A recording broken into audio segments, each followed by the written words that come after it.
Welcome to the Total Boss Podcast, and I'm your host, Christiano Green, a podcast where we talk about finding fulfillment through self-development, being a leader of your own life, and getting the most out of it as well. Tenacity, originality, talent, authenticity, and being legendary. It's all about living your best life.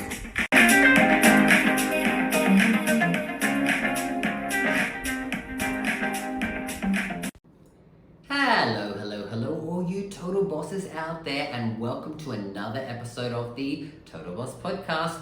I'm your host, Christiano Green, and I'm a mindset and relationship coach for gay men. And this week on the podcast, I really want to talk about a topic that I know, sometimes it feels like we might have been, knocked out with, or, we talk about it too much, but there's also a lot of us who don't share and talk about our experiences with mental health. So today we want to talk about, mental health in general in our community, but also talk about a bit about my own journey with mental health issues, especially, anxiety and depression, right? Because those are prevalent within our community. So let's talk about some of the numbers. So when it comes to all mental health numbers, gay men are 2 to 3 times more likely to deal with all of them. So that's hugely different to it is the general population. So let's talk about, say, depression. 50% of gay men will suffer from depression. 60% of gay men will suffer from some form of anxiety. Usually it's something like social anxiety, right? Because, growing up, we could have been bullied, we could have been struggling to make friendships, struggling with ourselves. And so when we deal with that stuff, it can lead into other things like anxiety as well.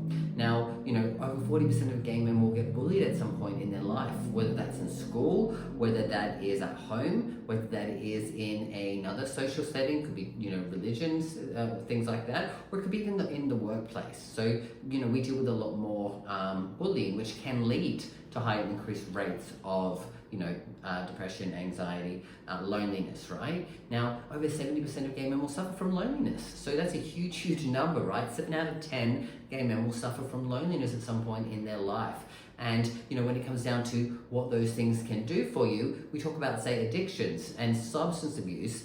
Now, 1 in 3 gay men will suffer from an addiction or substance abuse. Now, what do we talk about substance abuse? We're talking about alcohol. We're talking about all types of, party drugs. We're talking about prescription medications, things like that. Those are things that people, get abused for whatever reason, right? Alcohol might be for, to numb yourself, right? Same with drugs, could be to try to change your state, your mental state. And, prescription medications might be to mask pain, or might be to even manage depression or anxiety, right? Those are the things that people get on those kinds of medications for. So when we look at all of those things there, mental health in our community it is an epidemic, is what I would call it, and it's something that we need to address. Now, when I talk about my own journey of it, I suffered from depression and anxiety for a huge portion of my life. Now, growing up as a young gay man, hiding away in the closet, where I grew up, it was definitely not acceptable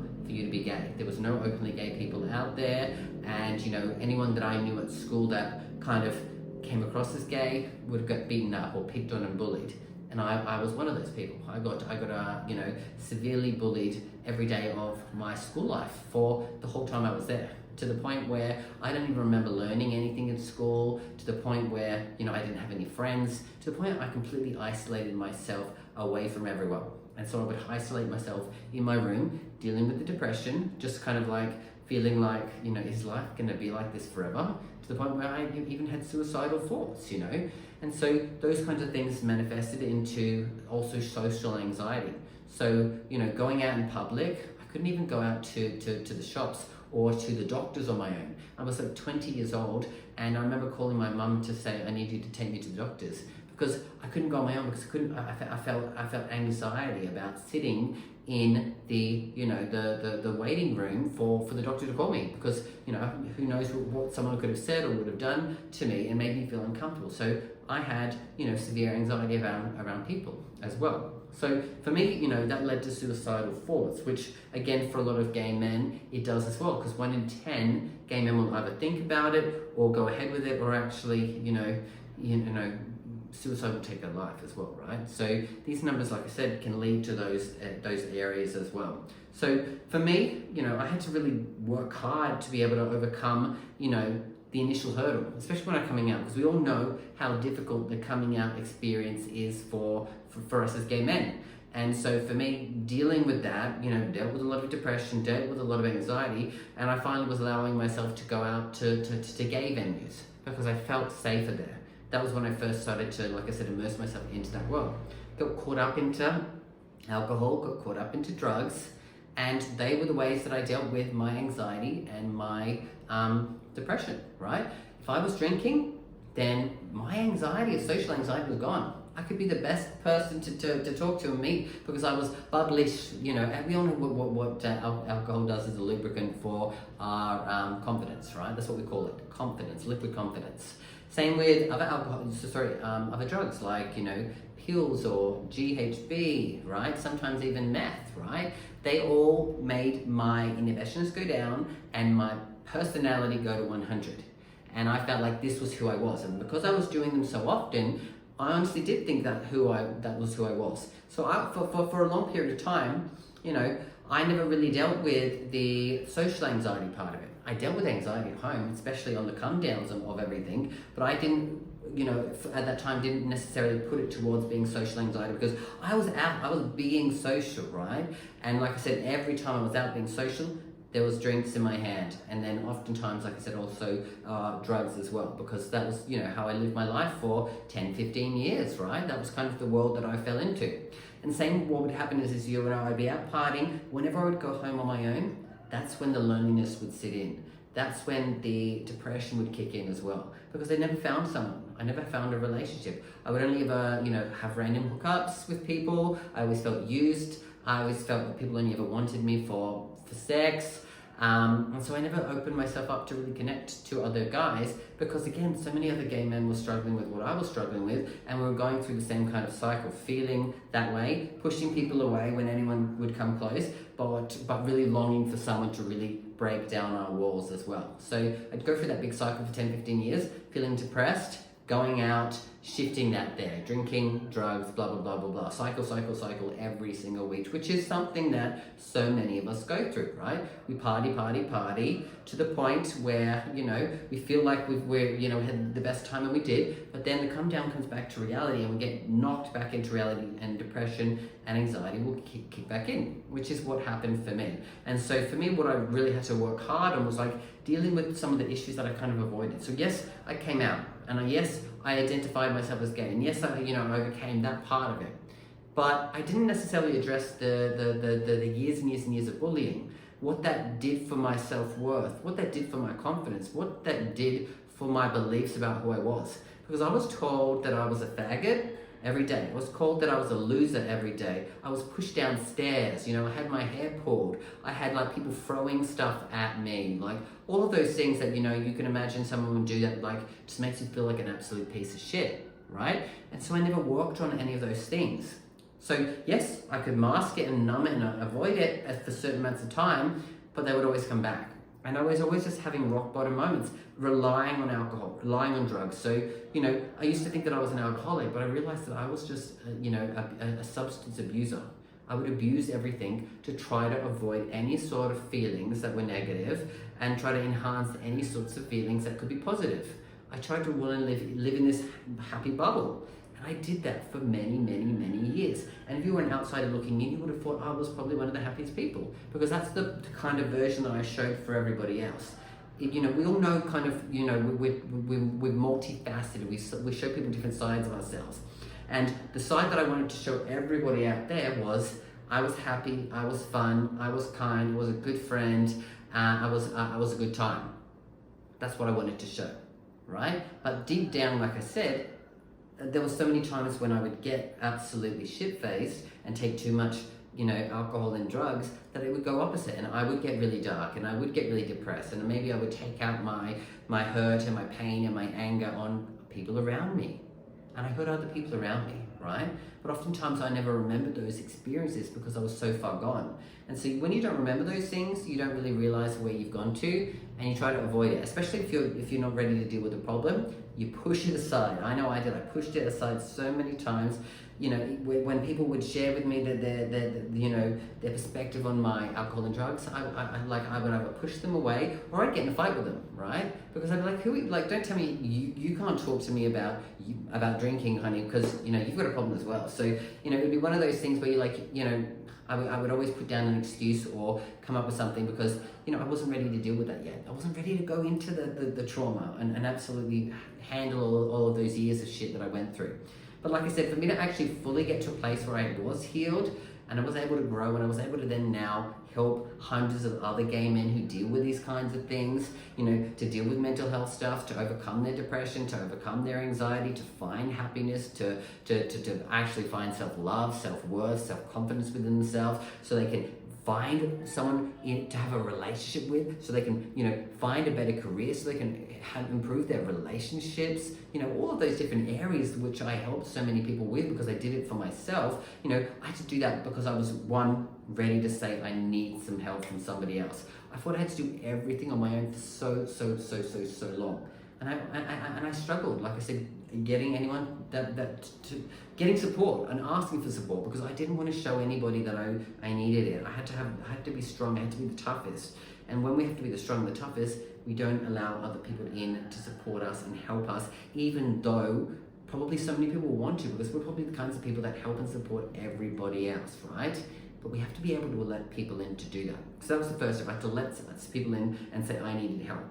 2, I had to trust in myself to say that I could get over these things, and I was going to be able to make the changes, and I was going to be able to get better. I had to believe that, I wasn't so fucked up that it couldn't happen, right? Because if I believed that I was so effed up that I couldn't change, I couldn't get better, then I wasn't going to do any of the work required to be able to do that. So I had to ask for help, find the right people, trust myself that in doing this, I was going to get better. So the first thing I had to do was I had to get clean. I had to get clean off of the alcohol and drugs. And I did that. And it was hard and difficult, but it was the most rewarding thing, because every day that I said no to it, I got stronger. My self-worth got stronger. My self-belief got stronger. And, I started to realize a lot of things, because when you have a clear mind for a longer period of time, you start to realize all of the ways that you were fucked up in the past. Now, that is something that, you cannot buy. You can't put that into a glass potion and drink it and just give yourself that self-awareness. But being clear-headed and clear-minded for a long period of time allowed me to be self-aware, to really realize where I was going wrong and where the flaws were in my personality and in my life and in my behaviors and actions. And choices as well, right? Because we've got actions, we've got beliefs, we've got choices, and then decisions. That's the ABCD method, and I'll talk about that in another podcast, because I believe that's important as well. But yeah, so I had to get myself clean. That was the first step. Then after that, it was like start to really evaluate where, like I said, from that self-awareness, where were the areas that I really needed support in. One, it was I was dealing with, like I said, depression and anxiety. That was just what was coming through, especially when I was clean and sober. That was clear as mud, that was something that was still lingering on for me. The next was that, I was really struggling because I really wanted to find a relationship. The fact that, I'd never had a relationship, I was 34 years old, really hurt me inside, because I felt like an absolute loser, right? Because no one loved me, I felt unlovable. So that was something else as well. Then it was, I was really, I was in a high position in my career. I was running a team of 300 people, high 6-figure salary, but I just wasn't happy there. I wasn't feeling fulfilled. So again, it was, getting out of a position where I felt stuck in my life as well, in a career choice, because everyone was expecting so much from me, but I wanted something else. And then finally it was, really coming to terms with myself and what I like, how I want to support and help other people. Right? But it was first I had to give that to myself. So dealing with that, I had to really work hard on, like I said, understanding myself, working through a lot of the processes. And like I said, I got a lot of different coaching from a lot of world gurus. You've got Tony Robbins, you've got Brendan Burchard, you've got Grant Cardone, you've got Mel Robbins, all of these other people out there. There's many more that I should be naming, but I'm not going to rattle off every name in the book, but those are some of the big ones that really supported me and helped me on the path. I did all of those people's courses, online courses. I went to their seminars. I did things over their stuff, and I really learned and understand some stuff. And then I did some deeper work by understanding that, I was ready to step into and become a coach. And that's what I've been doing, obviously, for the last almost 4 years now, which is fantastic. And I love what I get to do. But because of that, I had to learn more skills. And I did some stuff which is NLP, which is neuro-linguistics programming. And there were so many deep techniques, because now I'm a master NLP. I've done my masters 5 times over, which is fantastic. I also help support people through different training organizations and help other people become better at NLP, because how much I believe in NLP. But there was some techniques in there, which was, we talk about timeline therapy. We call the one-day personal breakthrough. We've got pain paradigm. We've got the parts integration. There's so many different techniques that I had to go through. I had to go through as a client to then also learn how to do them and become a master and teach those things as well. And these are some of the things that I did and do to help my clients to get over their mental health stuff. So a lot of this stuff helped me to let go of old negative trauma that was stored in the body, right? So we talk about anger, we talk about sadness, we talk about fear, hurt, guilt, shame, regret, we've got doubt. We've got rejection, judgments, all of those ones there, and many more that we deal with and we hold on to in our body, right? And the way that our body works this way neurologically is that when we have emotions that are stored in the body, they store up in certain places in our body. So we might have certain parts of our body that we have, anger held up in our body, and we might have sadness in another part, and we might have hurt in another part, and we might have fear in another part, right? But when we can actually go through and do the process to release these emotions from our body, then what happens is our actual body and our neural pathways shift and change. So when we can then, like I said, change our neural pathways, then we can change our physical body. Then when our physical body can change, we can change our emotional states. Then we can change our emotional states, we can change the actual energetic vibration that we have in our body. And that's when we start to see real changes in our life, like I said. So after I was able to do this, it was only within 6 months I was able to quit my job and go full-time into my coaching business. Then a few months later, I was able to move over to Bali, Indonesia, to a place where I could be more spiritual and be more aligned to who I really feel like I am. Able to get away from the party life in Sydney and just step into a more peaceful, spiritual life. Then, a few months later, I was able to find a relationship, my first real relationship, and now in a relationship that I've been in for over 2 years with a man that I love so much. So, like I said, those are some small things that have shifted because I did some of the work within my body to release that stuff out, and then, like I said, no longer deal with depression. Rarely ever deal with any anxiety, and if I do, it's there for just a moment and I understand it and I can move on from it, right? So dealing with that stuff there, the loneliness is gone because I also know myself better and I don't need a lot of people. I used to be someone who needed to be out and about and around people all the time because I would be, the worst when I was on my own. But now I love my own space. I spend the majority of my day on my own, in between working and doing my own thing. I spend so much time, quality time on my own.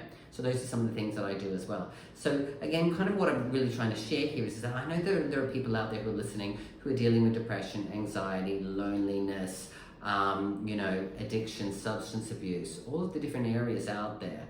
Just want you to know that I've been through almost all of them myself. I've been through the bullying, I've been through the rejections, I've been through feeling unlovable. And what I can tell you is that there is always light at the other side of the tunnel. Like I said, the things that I needed to realize was that you needed to be ready to make some changes. You need to be ready to ask for help. You need to believe that if you do the work that you will be able to make those changes in your life. And you also need to know that, like I said, if you find the right people, you follow the strategies, and then you will get what you need to do. So again, I've just released a brand new ebook, a free ebook that I'm going to link in the comments below. If there's someone who's interested in it, it's literally called The Gay Man's Guide to Beating Depression and Anxiety. It's a free ebook that you can download. For anyone who's listening here, I want you to know that I love to give out free resources to people out there. So if you're someone who's listening to the podcast, you think this is something that, a topic that you want to learn more about, I'm going to link below so you can download that free ebook for yourself and just get some great value. And then maybe this will be the first step on your journey to overcoming depression and anxiety in your own life as well.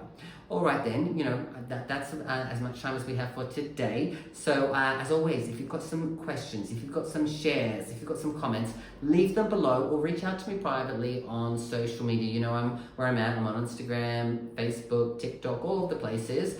You reach out to me, ask me anything, especially around this topic of mental health, because I believe it's an important one. And I want to leave with one final question. Are you okay? How are you really, really feeling? If you want to answer that question for yourself in your head and share with me, then I'd be honored to keep the conversation going there. And I will be here next week again with a brand new episode of the Total Boss Podcast. Until then, always remember that you've got this and I've got you.